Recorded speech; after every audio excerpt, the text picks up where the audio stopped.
Hey, Verse Course Versers, DL here. How is everybody doing? I'm doing well. Before we kick off this episode, and this has nothing to do with the episode, I just want to give a shout out. A shout out to a podcast called Songs for When, ...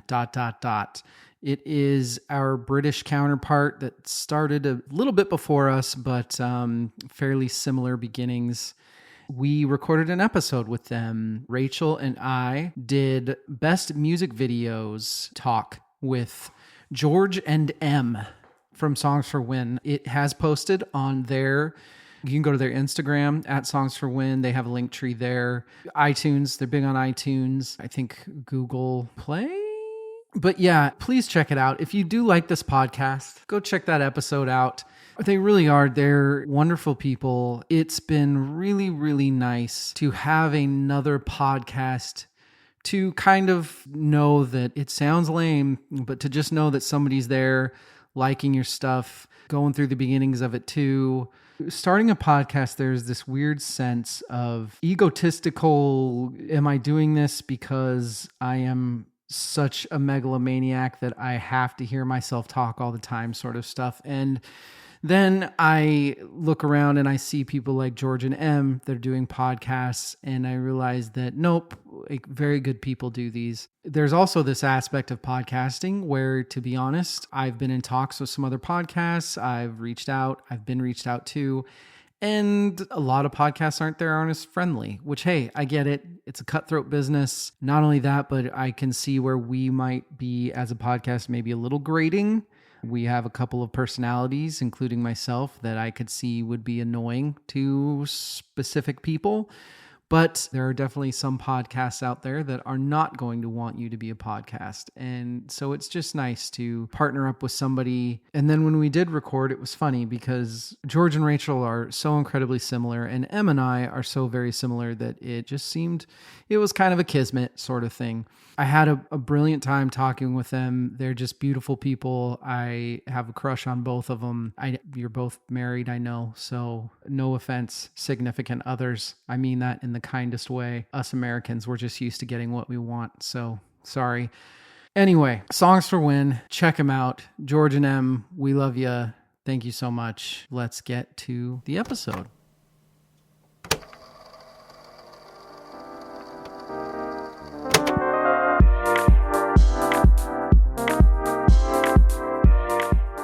Hey DL, you like my new hat? Why yes, Sven, that's the most amazing hat I've ever seen in my life. Where did you get it? I got it at our new merch store. Visit shop.versecourseverse.com for more hats like this, t-shirts, sweatshirts, and more.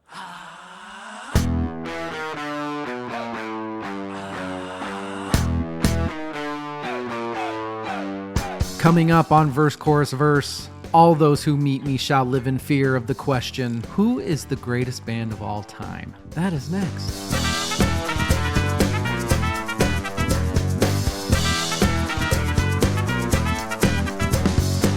Welcome to episode 55 of Verse Chorus Verse. I am DL. I am all alone, kind of. My trusty dog is here with me, so I'm not completely alone, but I am kind of alone. We're at a weird podcast spot, and I'll talk about that. First, how are you? Are you well? How's your Monday? Do you listen to this on a Monday? Do you listen to this when it comes out? How do you listen? When do you listen to this podcast? That's a good question. Do you pay attention to it? Do you not?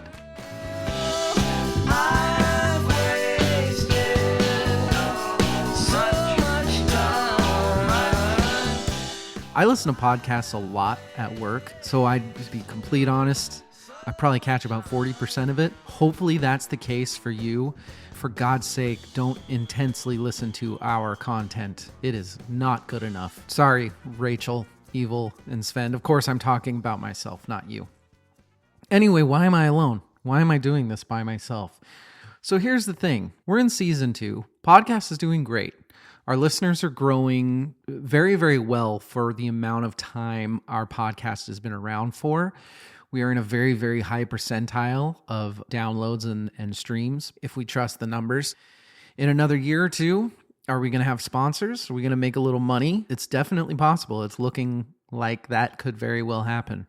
But for now, we definitely are not. We are definitely in the red. We definitely have negative moolah, which is fine. This is a passion project. I love doing it. Starting this project means that I get to talk music every Friday or Saturday night with some buddies. And then after that, I get emails and messages from people telling me how dumb my opinion is, which, if you know me, that's what I live for. That is the meaning of life to me. But to steal a quote from my dear friend Rachel, here's the thing. While I'm in the red, I can't pay Sven, Rachel, Evil, anything. I can't say, hey, here's money. Come hang out with me every single Friday. Pretend to be my friend. Pretend to love me. Come be with me. I can't do that. I just can't. So for this season, especially with Sven needing to take a large step back, which that happens to everybody. Hopefully nobody's too grumpy about Sven missing most of the episodes this year. He started the podcast with me. It doesn't take long doing a podcast to realize how much work it is. And Sven, God bless him, I think on paper, he wants to jump at anything. But like all of us, we have lives. I'm sure it looked much easier on paper until he actually had to start working with me and realize how much of a pain in the ass I am. But hey, you want good content, you have to earn it, right? Mediocre content? I don't know. At the same time, when we brought Rachel and Evil in, which has been an absolute beaut, I had an inkling that Evil, before we started this, I had kind of known that Evil would be good just because I've talked about music with him for so long. I can honestly say I had no idea about Rachel. I've always gotten along with her great. I've always thought she was extremely witty.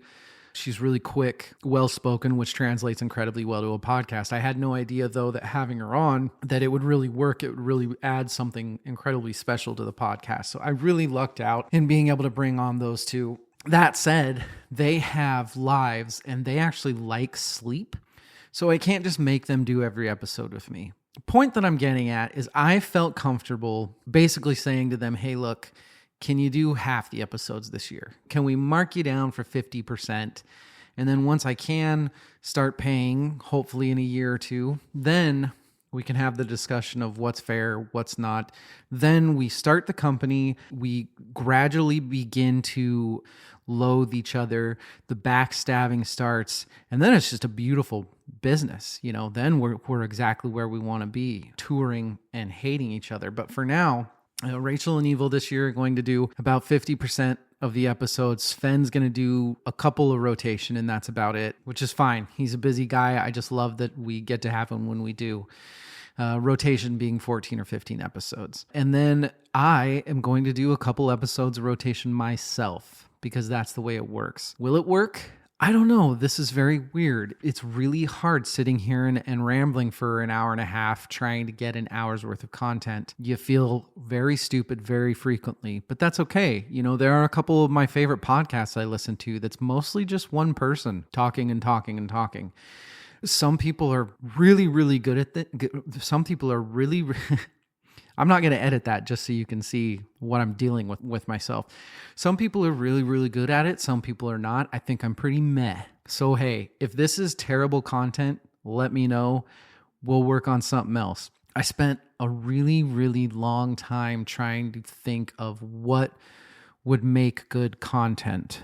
Did I want to talk more about independent artists? Did I want to have more interviews? Which, that's fine. We do have enough people contacting that I think we could have a couple more interviews. And hey, we have some good interviews coming this year. Some really good interviews. I mean, really good interviews. I am shocked at the people that we've gotten for interviews in our second season. So yeah, to be honest, number one, those are pretty stressful for me. I'm very hard on myself with the interviews. I over-research. It's just a little bit nerve-wracking for me. Until I get to the actual interview, then I have a blast. Don't get me wrong, anybody that's been on the show. Once I'm actually there, it's fun. But until literally the second that we start talking, I'm kind of a mess. Also, we are still trying to feel what we are. And numbers-wise, the interviews sometimes are not as good. So far, the best content we have found is just the aimless rambling content as far as dedicated listening, which... That's the thing. Episodes like having Bobby Waters on, which was a blast, and which I'll have him on anytime, Do those do great numbers wise? Yes. Did that quadruple our downloads for an episode? It sure did. But is that what we want? Do we want people that are going to come for one episode? Yeah, that's great, leave. Or do we want dedicated listeners? We want dedicated listeners. This is a no-brainer for me. If I'm here at 2,000 listeners forever, I'm great with that. I feel like I have 2,000 friendships that I've built. And getting emails and DMs and things like that from the same 20, 30 people per episode, I could not be happier for that. That said, someday do I want to make money? Do I want to be able to buy nice equipment for the other people on the pod? Do I want to be able to make better content by being able to spend more time on it? Yeah, I would. Long story short, this is what I was going with, trying to figure out what the content would be. And one thing I had a friend mention to me that I thought was a good point, because we were talking about my conversation, because everybody I talk to, I end up talking about music too. That's just who I am. That's why I have a music podcast. But what he said to me, he said, you know, one thing that you do if you're at a party or you first meet someone or anything is you will always ask them who their favorite band is or what their favorite album is. We just had this brief, teeny little chat about it and how it was this weird little quirk that half annoys people, but people kind of like it. And I had this idea that I should do something about that. One of the things I've noticed, and I'm sure you people have too, have you ever asked somebody, I should say most people, I'm sure there are some people that listen to this podcast, we have our music obsessors like the people on here, that if you ask them who their favorite band is, they're going to answer immediately. But I'll tell you right now, 9 out of 10 people are going to do there's so many. There's just so many. You know, I don't know what, and you can go, okay, well, what about your favorite album? Oh, there's so many good albums. Okay, well, what's your favorite song? Oh, well, what's in your CD player, right? A CD player, my God. Sorry, people that are not 39. What are you downloading right now? What song is highest on your Spotify? Oh, well, gosh, I don't know. You see, kids, a CD is this little mini record. Anyway, I digress. If you don't know this about me, I'm a bit obsessive. I'm extremely obsessive. I don't know if it's necessarily OCD, but it's definitely the O for sure. I am a little bit of an ADHD for sure, but mostly just the obsessiveness. I am also a huge stat nerd. I love baseball because it's just endless, mindless stats that you can lose yourself in forever. So I am an obsessive stat nerd, which probably equates to terrible content, and I am very sorry for that, but it is what it is. This is what I decided to do. I sat down and I said, you know what? Who is my favorite band of all time? Do I absolutely know it 100%? You know what? I don't. So if I can't even answer that correctly, how the hell can I expect somebody else to answer it correctly? And stats obsessive me, who's also very much a if I don't see it, it doesn't exist type of person, decided that, you know what? There has to be an equation out there. There has to be some sort of equation to factually figure out who A, my favorite band of all time is, and B, the best band of all time is. I guess we can get into the differences there later. It's pretty obvious, but we can still talk about it. But anyway, honestly, that's what I did. I thought of an equation to figure out my favorite band/artist of all time and the best band/artist of all time. I got to tell you, I think it's a pretty good equation, and I will get into how I figured it out. But first, I got to get to the most important part of the night. What am I drinking? Double content day. I actually just got done doing a video for YouTube. Just so you know, a little bit of spoilers for you in the VCV universe that dig our content. We are working on some YouTube videos, a lot of them, over a very specific topic. And we don't know when we're going to release them. Might be this year. It might be next year. We kind of want our listeners to hit a specific number, because apparently one of the really bad things that you don't want to happen on YouTube is to have like 5 people watch the first thing people do is they will see 5 views and you will be stuck at 5 views forever. YouTube is not a gradual, steady lift. It's kind of a steep incline into a gradual, steady lift. So we want mass quantities of content And then we're going to release a batch at once and then one at a time. I would say at the very latest, starting with season 3, maybe middle of this season. It's going to be really good content. We've already made a couple of the videos. Sven is just such a good editor. And then you have, the silver-tongued Rachel, Evil, and I. I mean, how would it not be great content? So I worked on that. Tonight, I talked a little bit about some 60s doo-wop. So I made an old-fashioned. And that is what I am still drinking, a second one. So don't you worry. I'm not just drinking one old-fashioned for 3 hours. Come on now.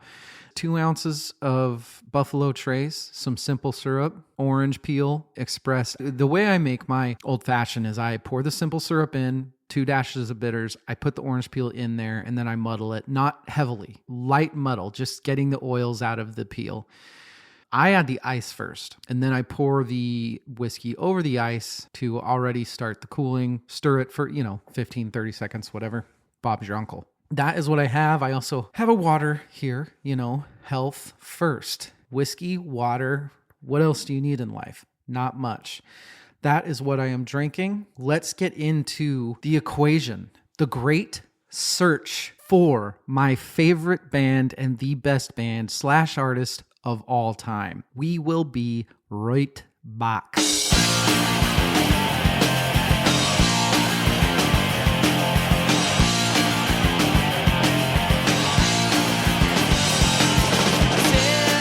are back. Yeah, how's it going? I'm stoked. I really am. I think this is going to go well. I have faith that it's going to go well because of how much time I have spent working on this equation. It's embarrassing.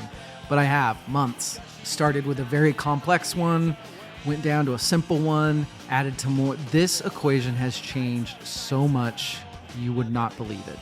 Up until last night, I was up until about 4 a.m. last night because I had this final idea, made it work, crunched the numbers. The numbers are exactly where I kind of projected they might be. I'm really confident in them. So, hey, I'm going with it. Is this ridiculous content? Yeah. Is it enjoyable? I honestly have no fucking idea. So you're going to have to tell me. I'd imagine that I'm going to get about 3 or 4s. This is the worst crap. Please don't do this anymore. And I think I'm honestly, knowing our listeners, I think I'm going to get a couple, this is brilliant. Huzzah. Well done, my friend. Cheers. I hope I do. The equation. Let's talk about the equation. Let's talk about the favorite band equation first. I put a lot of thought into this. I put urban legends involved in here somehow. Bands like Led Zeppelin that have these amazing stories that weren't true. Do I somehow try to include this? For best band of all time equation, do I try to add the effect on the industry somehow? We talked about Thriller this year. Do we equate in somehow the influence of a specific album? For favorites, personalities. Does personality tarnish or help? If I've decided to discuss more, the Smiths come to mind with some of the things Morrissey has done and has said. Do I let that factor into it somehow? Or will that automatically just happen? Live albums. Do I find a way to include live albums? This is the one that flummoxed me most, and I have a feeling people are going to argue with most, which is totally understandable. And like I said, if you have better ideas for this, please let me know. I just could not figure out a way to add in live albums beyond one thing, and I'll explain what that is. It's just going to be a very infrequent thing for me, but live and compilations, that sort of thing, they aren't going to have an effect on the best band equation. I just don't see how or why you would do that. Maybe someday I can think of trying to factor in what somebody is like seeing them live, but here's the problem. I can listen to every album. I can go home and turn on Amazon Music or Spotify if I have to and listen. I can't go to every band live. So that's such a one-up for best bands and favorite bands to bands like The Strokes, who I've seen a few times. It also confuses it because, I've seen The Strokes when they were brilliant and I've seen The Strokes where they were goddamn terrible. So what do I do with that? I don't think there is anything I can do with that. Do I have to say, well, I'd imagine that Rolling Stone concerts were probably more entertaining than Beatles. So, there's just no way to do that. If you can think of a way, you let me know. But I promise you that everything that I'm saying, I have thought of and thought of and thought of and thought of. What I have found, the simpler the better, although they are fairly complex equations. I complicated them and then simplified them, and I really think what I have works. It was a ton of research. It was a ton of sitting and thinking, going to different websites and trying to get ideas of how they dissect bands, which there's really not a lot of. I'll tell you what is great. My favorite finding from doing this research, there is a website out there called whatthefuckshouldilistentoroightnow.com. You go there, you literally put in a band or an artist or whatever, and then it just automatically generates. If you put in Beck, it'll automatically, why the fuck aren't you listening to Wilco's this song right now? It's just this really fun way of, if you are sitting at home and you have Spotify or whatever you use open and you cannot think of what to listen to, go to what the fuck should I listen to right now and type something in. I just thought that was really funny. That was really great. There are still things on the equation that I haven't figured out. I'm sure that this will be a growing thing. I'm sure that the equations that I have now are probably not the same that they're going to be in 2 more episodes, because this is going to be an ongoing episode. And there are things that I have already realized in doing the work, getting ready for this just today, just this evening. Things like, we're going to talk about it later on, but platinum albums, that is part of the equation. And I decided, because I just had a hard time making sense of it, that only one platinum album counts. If a band has an album that went 7 times platinum, that's not going to count. In retrospect, I feel like I don't understand why that wouldn't count. It probably should. So I need to reassess that, for example, which I will. Like I said, this is ongoing, and I will post results on the website as the equation changes. As things change, I will keep updating them. Every episode, I'll do one of these probably about every 14 episodes. At that time, I will revise everything and give you the new scores. I'll also have them up on the website. There's also things like, one of the big things that I realized this time, it's fine content, but it could be better if I could talk about specific songs a little more. So I'm going to try, when I can, to talk bands that we've already delved into a lot on the podcast. So, for example, the next time, no spoilers, who cares? The next time I do this, I'm probably going to do bands like the Foo Fighters that we've already dissected, or Muse, bands that we've already dissected, artists that we've already dissected. So it's not just me saying, yeah, this band has this many great songs, you asking what is it, me saying none of your business. Other than that, as far as right now, I'm pretty confident. What I am going to do is I am picking 3 bands and 1 artist per episode. I am using the equation on those bands to figure out where they rank. And there are some things that I still haven't thought of. Bands like Alice in Chains, who's going to be up there in my favorites. What do I do with Post Lane? Is that still Alice in Chains? Do I have to count those albums? Is it 2 separate bands? What about Jerry Cantrell's solo work? Is he just his own thing? If there's anything that you think I'm not thinking of, anything you want me to touch on, please do. But for now, I am very comfortable with my equations. It's just a king of the hill type situation. So I'll have 3 bands and 1 artist every episode. Eventually figure this out, whether the equation mutates or not. When we come out with this episode, I will post the equations on Instagram. If you don't follow us on Instagram at Verse Chorus Verse Pod, you can go there, check out the equation. If you are refuse Instagram, which actually I think we have a lot of listeners that don't.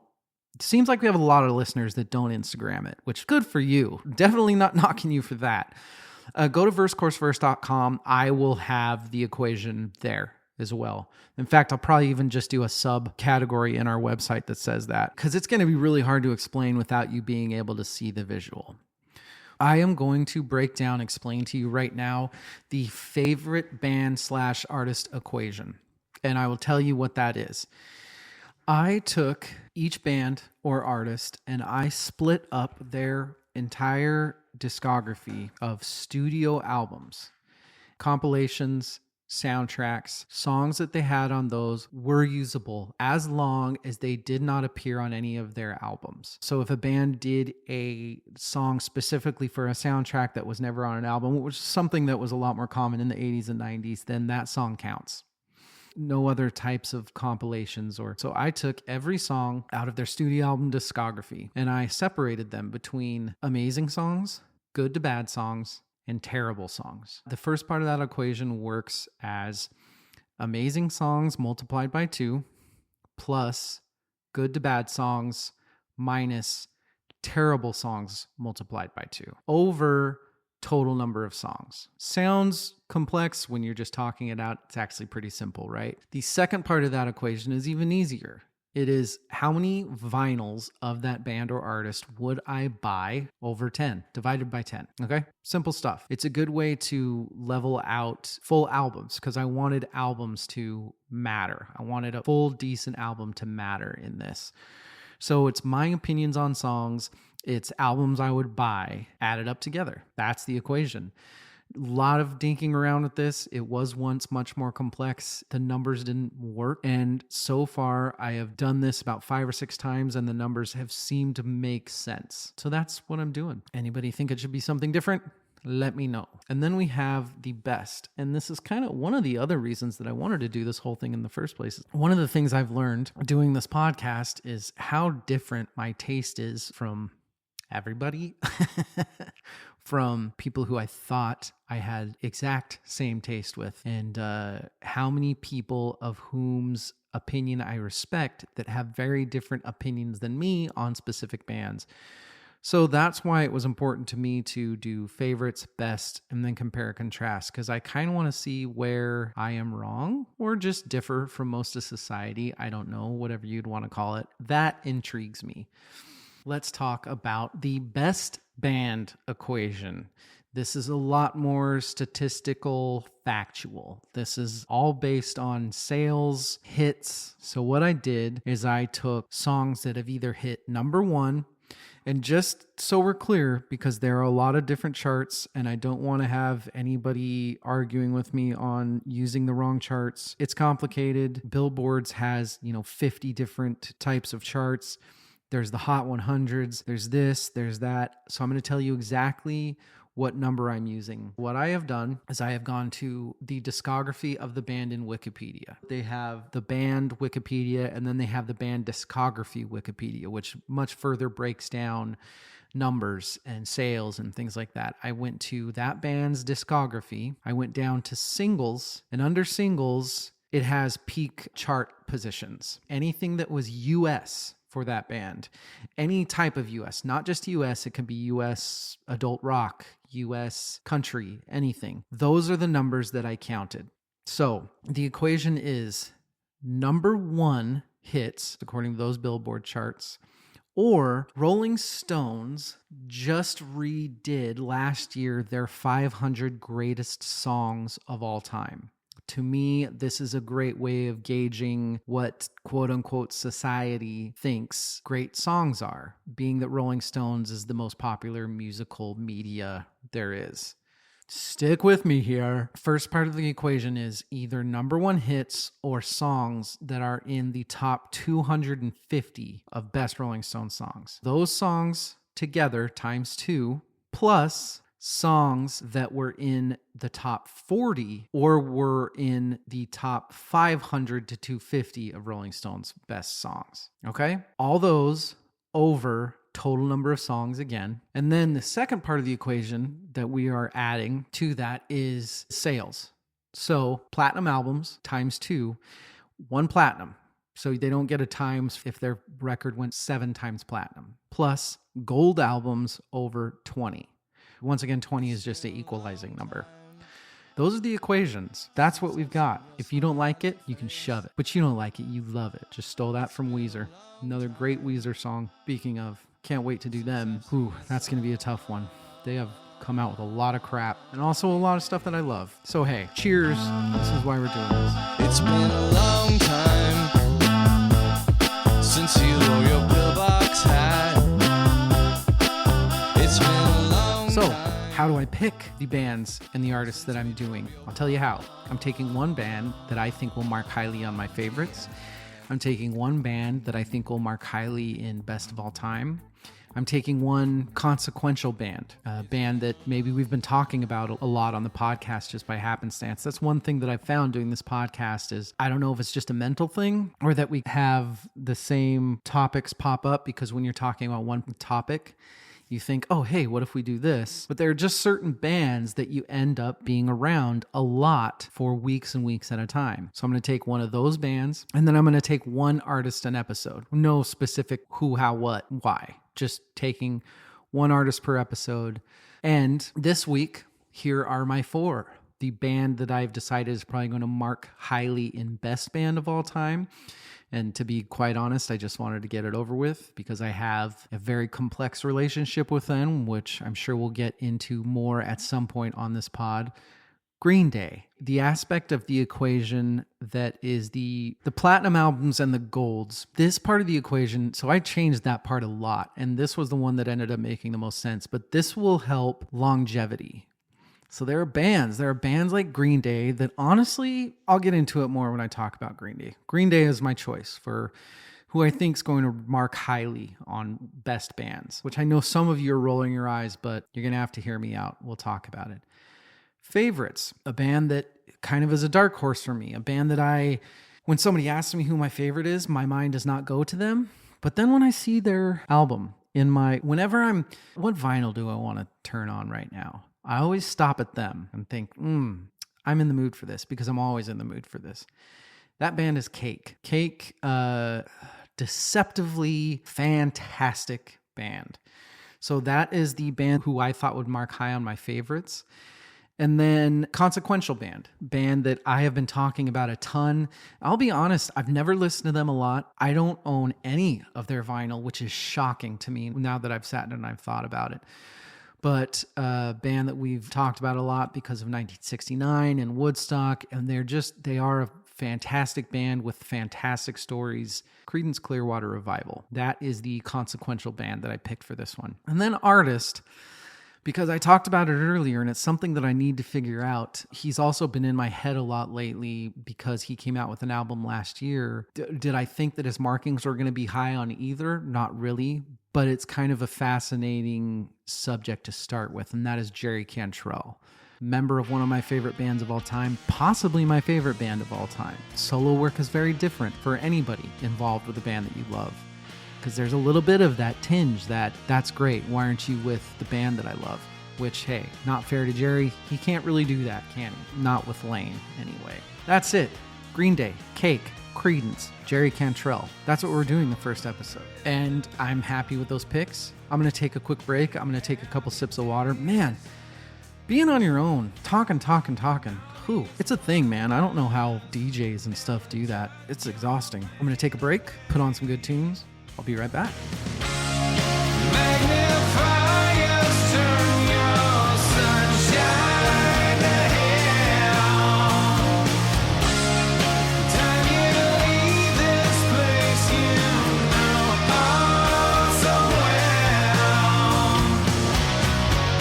Brighten. We are back. Let's get into it, shall we? Let's start with favorite bands and go to Green Day, who I don't think will mark highly on my favorites, but I honestly don't know, because here's the thing about Green Day, and I think a lot of people my age feel the exact same. There was a time and place where I'm pretty sure Green Day was my favorite band. There was a time and place where I'm pretty sure, God, that might have been Insomniac or Dookie, might have been one of the first albums I ever owned. And my God, did it get a lot of plays in my Ford CD disc changer I remember getting once for Christmas and just living in my room at that point. That's just what I did. I don't even think I had 4 CDs. I mean, it was a 6 CD. No, there's no way. I didn't have that kind of money. But man, do I remember listening to Dookie a lot. So yeah, that's the thing about Green Day is a lot of fond memories. But it's the, what we used to call it in our 20s, it's the whole, who's the worst Batman villain? Is it Joker, who's always just been a sinister, evil guy you're fighting? Or is it Two-Face, who used to be a good guy, who used to be on your side? And now he's against you. That's Green Day. Green Day is the two-face of punk rock, if you can even call it that. You see, you can hear in my voice the complexities that I have in my relationship with Green Day. Anyway, went through every single song on their entirely way too large discography and decided that they have, in my humble opinion, 10 amazing songs, which that's a lot. Good job, Green Day. Bite my lip and close my eyes. Do you have the time to listen to me whine? I hope so, because I have a podcast. But here's the thing about Green Day. Huge discography, 209 total songs, 181 of them are mediocre, good to bad, and 18 of them, to me, are terrible. And man, if I had another category for least favorite song of all time adding to this, it'd be on there. You know, Good Riddance, Green Day was my unicorn, man. Green Day was everything right about the age I was in. I remember seeing them live. I think it was the first time I got my ass kicked in a mosh pit. Just Green Day was everything. And then new album comes out and I'm so excited. And that acoustic guitar kicks in and my heart shatters. What the hell was Good Riddance? Heartbreaking. 18 terrible songs, 181 good to bad songs, and 10 amazing songs. So if you don't remember for the equation, that is 10 multiplied by 2 plus 181 minus 18 multiplied by 2. 36 if you don't have a calculator. Over 209 total songs. Then out of their 13 studio albums, yes, they have 13, which that doesn't matter how many they have. What matters is how many vinyls I would buy of theirs. The answer to that is 3. There are 3 of their albums I would buy. Essentially, it's that first part of the equation we had talked about plus 3 over 10. And the total for Green Day. Green Day scores a 1.089 on DL's Great Search. Okay?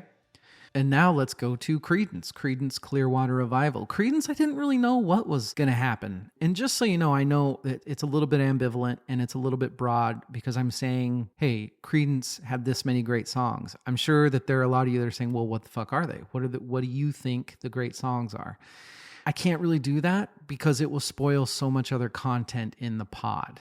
I will tell you that it's a pretty much largely like Creedence Clearwater Revival. For example, I have them as having 11 amazing songs. And keep in mind, this isn't good. This is amazing. And for Creedence, songs that you're thinking, it's not some off-the-wall weird shit. It's, Fortunate Son, Proud Mary. Those are amazing songs. So it's not that far off. For Creedence, 11 amazing songs plus 55 good to bad songs, which is actually pretty tough. And the math might not make sense to you if you go and you look at all their songs and say, wait a minute, it's not this amount of songs. But here's the thing. Creedence has covers in their studio albums. So remember, those only count for half. 11 amazing songs, 55 good to bad, minus 1 terrible song. And honestly, not even that it was that terrible of a song. It's that I really don't like their last album. There's like 4 songs combined that are really not good on that final album. To even it out, I just gave them 1 crappy song. I just think that they deserved it for the lack of effort it felt like they put into some of the songs on that last album. I know that's going to draw the ire of specific people listening to this podcast because I know that the final CCR album is actually pretty highly respected. And I get it in perspective of what comes out past the 60s and 70s. It's a good album. But it's not very CCR to me. And I'm sure at some point I'll do a CCR dissection and we can talk about that more. But yeah, I'm guessing that I will get some flack for the CCR's final album. I'm not saying it's not good. I'm saying half of it is not good. And I do definitely feel the tension in the band in that album. I can feel Fogerty with one foot out the door, the very strained relationship in the band. It feels like it wasn't much of a collaboration and maybe put together very quickly. CCR is such a weird band to dissect in any way or form. They're just one of the most fascinating stories there is. So 11 times 2 plus 55 minus 2. Over 71, which is the total number of songs. Plus, the other part of the equation, how many vinyls of theirs would I buy? Creedence, my number is 5. There are 5 Creedence vinyls I need. And I cannot believe I don't own Willie and the Po' Boys. I don't own Green River.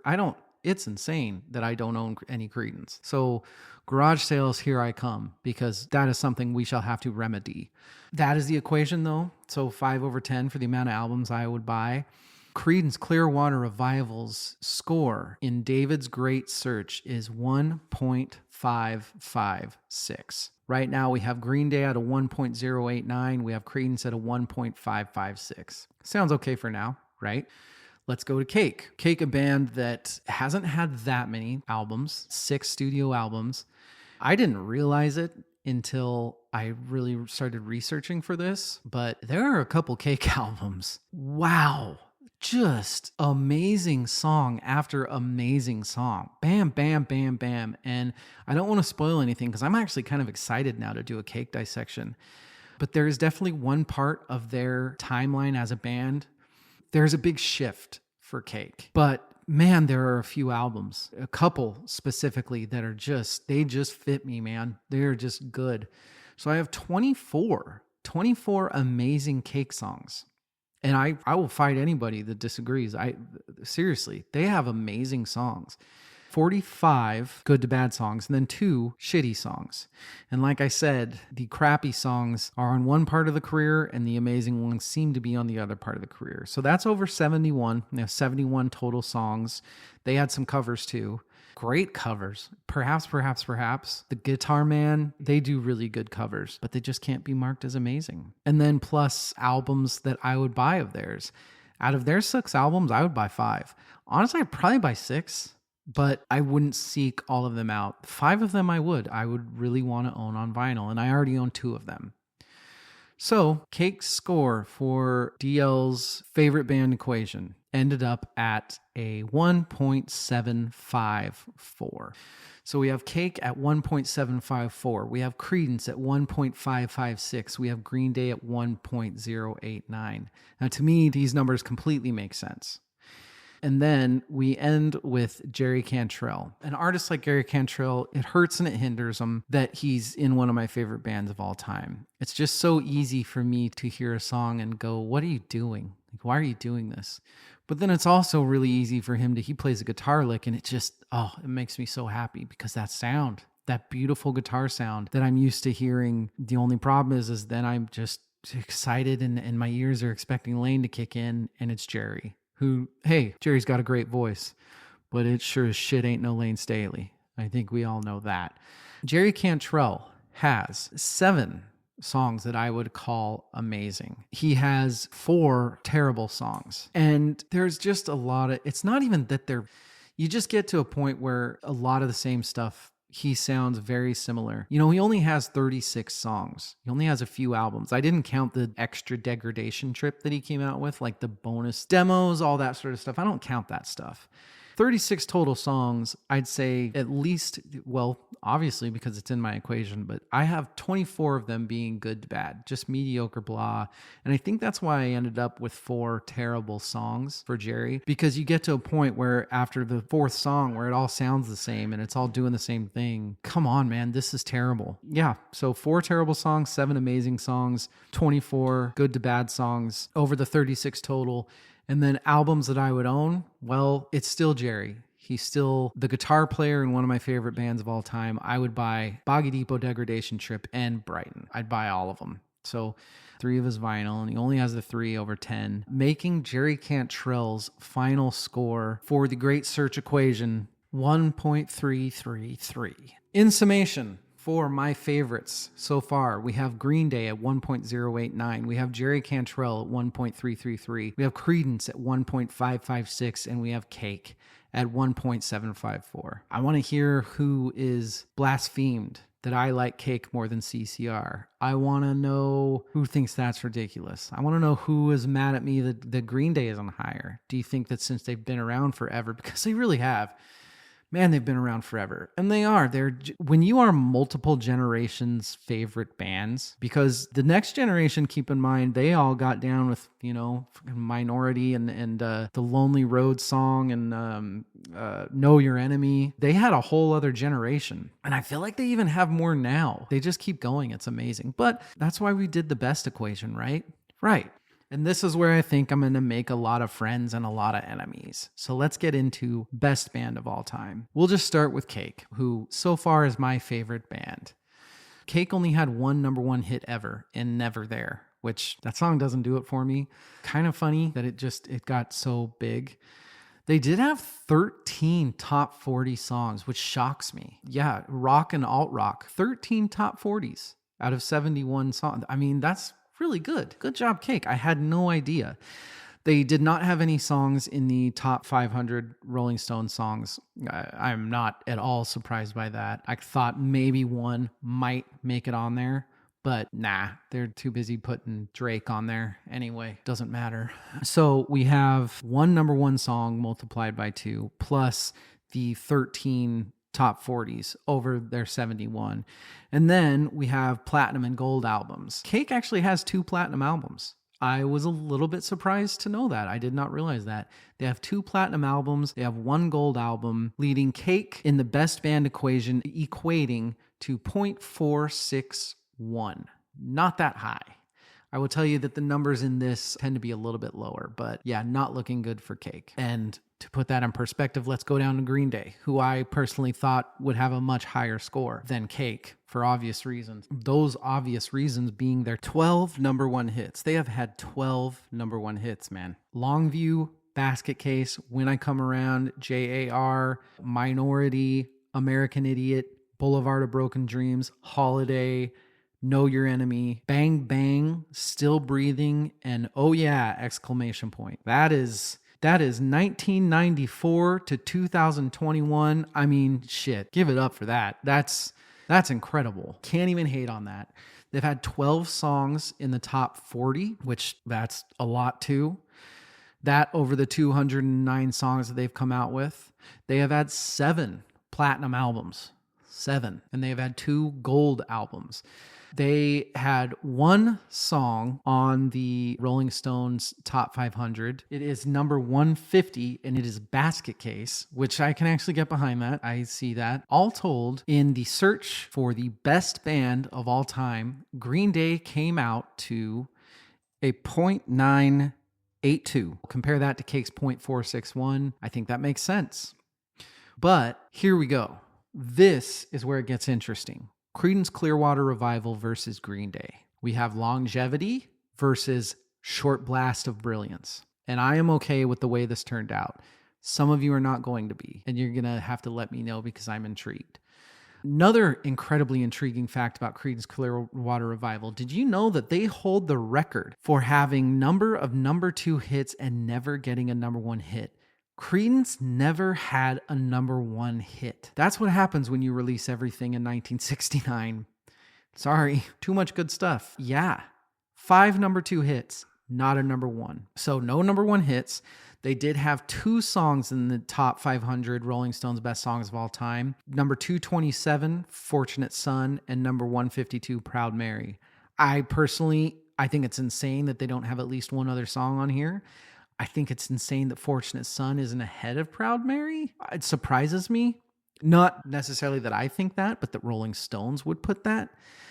But they have had 12 songs in the top 40. They have had 6 platinum albums, which is great considering what? They had 7 total albums and 1 gold. And that's out of 71 songs. So, like we said, Short Blast of Brilliance, but no longevity. And 2 songs on the Rolling Stones Top 500. CCR's score under best band of all time turned out to be a 0.875. So we have Green Day at a 0.982. We have Creedence at 0.875.